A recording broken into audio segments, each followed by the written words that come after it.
আমাকে জাহান্নাম দাও, একটা মাত্র লোক জান্নাতে যাবে। তাহলে হাজারে কটা জান্নাতি? বলুন বলুন, একটা। তাহলে এবার আমরা বলুন, জান্নাতি বেশি না জাহান্নামী বেশি? জাহান্নামী। কত জাহান্নামী বলতে পারবো না, তবে হাদিস থেকে বোঝা গেল পুরাই 90% লোক জাহান্নামী হয়ে গেল। এবার জাহান্নাম কেমন হবে?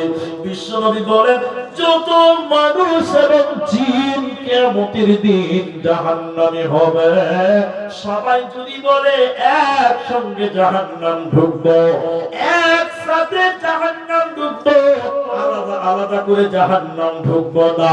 বিশ্বনবী বলছেন, জাহান্নামের গেটে কোনো অসুবিধা হবে না, হবে না, হবে না। সুবহানাল্লাহ বলুন।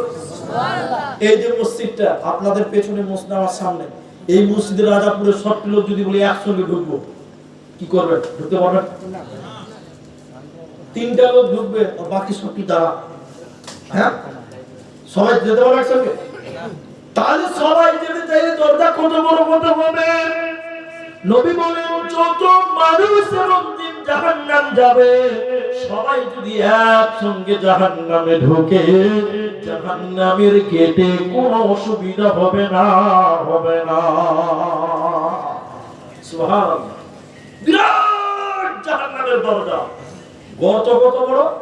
গর্ত কত বড়? এদিকে নবী বলেন, বিরাট বড় একটা পাথর জাহান্নামের উপরে যদি ফেলে দেওয়া হয়, আল্লাহর নবী বলেন, শোনো, এই পাথরটা জাহান্নামের তলে পৌঁছাতে সময় লাগবে কতটা?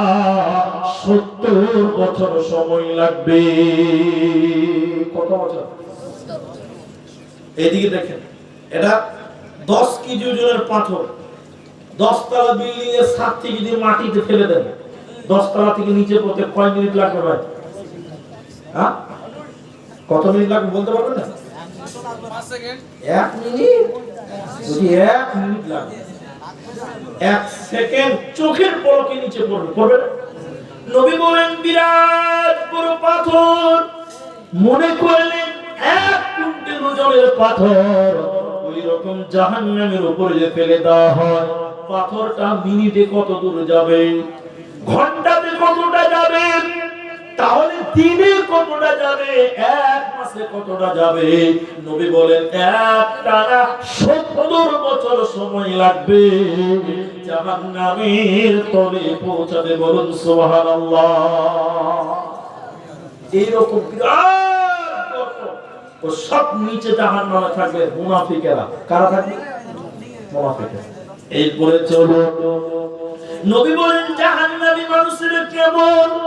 নবী বলছেন, একজন জাহান্নামী এত বড়, এত মোটা, একজন জাহান্নামীর গায়ের চামড়া, একজন জাহান্নামীর শরীরের চামড়া হবে 42 হাত মোটা। কত হাত মোটা?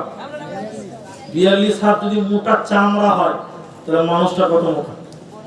হ্যাঁ, এই মসজিদটা 42 হাত। কত হাত? বোঝাবার বুঝানো বলছে, কতটি হবে? ধরেন 42 হাত, এই চামড়াতে ধরছি, ধরেন 42 হাতই ধরবেন, কমার বেশি। মানুষের জাহান্নামীদের চামড়া হবে 42 হাত। শুধু তাই নয়, আল্লাহর নবী বলেছেন আরো কিছু কথা। নবী বললেন, শোনো, একজন জাহান্নামীর দাঁত হবে কত বড়? নবী বলেন, উহুদ পাহাড়ের সমান। উহুদ পাহাড় কত বড়? গুগলে সার্চ করে দেখবেন, কি আপনার ম্যাপ, গুগল ম্যাপ সার্চ করে দেখুন, উহুদ পাহাড় 8 কিলোমিটার লম্বা, 4 কিলোমিটার চওড়া, 8 কিলোমিটার লম্বা উহুদ পাহাড়। নবী বললেন, একজন জাহান্নামের দাঁত হবে 8 কিলোমিটার লম্বা। দাঁত কত বড়? এখান থেকে পীরগঞ্জ কত কিলোমিটার? 4। ডাবল করে কত হবে? বুধিয়া নাকি? তাই তো? তাহলে বুধিয়া, এখান থেকে বুধিয়া যত বড়, তত বড় যদি দাঁত হয়, তাহলে মাথা কত বড় হবে?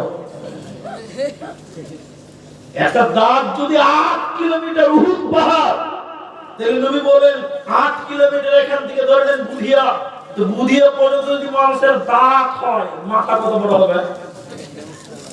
মাথা কাজ করবে না, হিসাব মিলবে না। নবী যদি তাই নয়, নবী বলেন একজন জাহান্নামীর ডান কাঁধ থেকে বাঁ কাঁধ কত বড়, এটু আপনি শুনলেন ভাইরা মায়েরা। বিশ্ব নবী বলেন ডান কাঁধ থেকে বাঁ কাঁধ একটা দ্রুতগামী ঘোড়া একটানা 3 দিন 3 রাত যত দূর যেতে পারবে অত দূর জায়গা হবে একজন জাহান্নামীর ডান কাঁধ থেকে বাঁ কাঁধ। সুবহানাল্লাহ। একটা ঘোড়া একটানা 3 দিন যেতে গেলে কত দূর যেতে পারবে? একটানা অত দূর হবে এই ডান কাঁধ থেকে বাঁ কাঁধ। তাহলে মানুষের বডি কত বড় হবে, একবার বলবেন না সুবহানাল্লাহ। শুধু তাই নয়, নবীজি লাস্টের দিকে আরো বললেন একজন জাহান্নামীর উরু রান, এই যে রান উরু রান এটা কত বড় হবে? নবীজি বলেছেন বাইদা পাহাড়ের সমান। বাইদা পাহাড় কত বড়?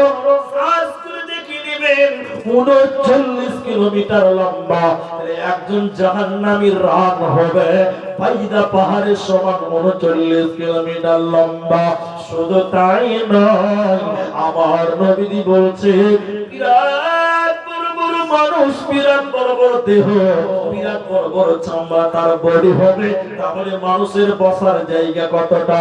ওয়ালিন্না মাজলিসাহু মিন জাহান্নাম, একজন জাহান্নামের বসার জায়গা কতটা? একজন জাহান্নামের বৈঠক হবে কতটা? বিশ্ব নবী বলেছে মক্কা থেকে মদিনা যতটা অতটা জায়গা একজন জাহান্নামীর বসার জায়গা। মক্কা থেকে মদিনা, হাজী সাহেব যারা আমরা হজ করে এসেছি, হজ করেছেন যারা জানেন 450 কিলোমিটারেরও বেশি মক্কা থেকে মদিনা। নবী বলছেন একজন জাহান্নামীর শুধু বসার জায়গা হবে মক্কা থেকে মদিনা, মানে 450 কিলোমিটার। 450 কিলোমিটার মানে হলো এখান থেকে আসাম, মানে এখান থেকে ধরে নেন আলিপুরদুয়ার, কম হবে তো বেশি হবে, তো কম হবে না, আরো বেশি হতে পারে। এখান থেকে মানে আমাদের যে বাড়ি, গ্রামের বাড়ি সতলা, মালদা টাউন থেকে 604 কিলোমিটার। তাহলে এখান থেকে ধরে নেন আলিপুরদুয়ার যত দূর ততটা জায়গা হবে এখান একজন জাহান্নামীর বসার জায়গা। ভাই জাহান্নামী এক যুগের বসার জায়গা যদি এত বড় হয়, তাহলে জাহান্নামটা কত বড় হবে? একবারও কি চিন্তা ভাবনা করেছেন? একবারও চিন্তা ভাবনা করেননি। এর নাম হলো জাহান্নাম। পরিশেষে আপনাদের সামনে দুই একটি দোয়া জাহান্নামের থেকে বাঁচার, জাহান্নাম থেকে বাঁচার জন্য দুই একটি দোয়া, দুই একটি আমল যারা আমার সামনে উপস্থিত এখন পর্যন্ত আছেন, আপনাদের শুকরিয়া আদায় করছি। 12টা বেজে গেছে, আপনাদের শুকরিয়া আদায় করে আপনাদের সামনে কয়েকটা দোয়া জাহান্নাম থেকে বাঁচার এবং কয়েকটি গুরুত্বপূর্ণ আমল জাহান্নাম থেকে বাঁচার জন্য আপনাদের করে দিই, বলে দিয়ে যাব। এদিকে দেখেন, এদিকে দেখেন ভাই, চা খাচ্ছেন খান, মানা করিনি, কিন্তু এখন কয়েকটা দোয়া, কয়েকটি আমল আপনাদের বলছি, খুব খেয়াল করুন। ফজিলতের কথা পর্দার আড়ালে হয়তোবা মায়েরা এখনো আছে, হয়তোবা রাজাপুরের এই গ্রামের মায়েরা বোনেরা এখনো বেটি বোনেরা আছেন। শুনলেন আল সিলসিলা